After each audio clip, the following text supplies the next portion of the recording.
τελείωσε όλο το project, είναι έτοιμο, ήμασταν το τελευταίο κομμάτι του puzzle και τώρα πρέπει να το παραδώσουμε. Εάν αναρωτιέστε πώς τελειώνει το project του Βαγιανάκη, τελειώνει εδώ. Βλέπετε τις ζάντες που φοράει το GLE.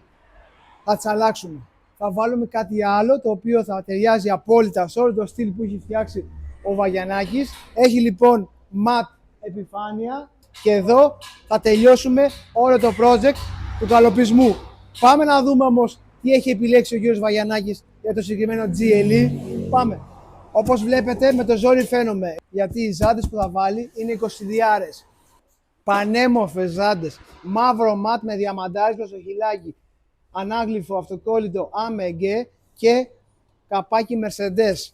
Η απόλυτη 20 διάρα ζάντα, η οποία είναι εδώ κοντά μας και θα τοποθετηθεί με ελαστικά Goodyear πάνω στο GLE.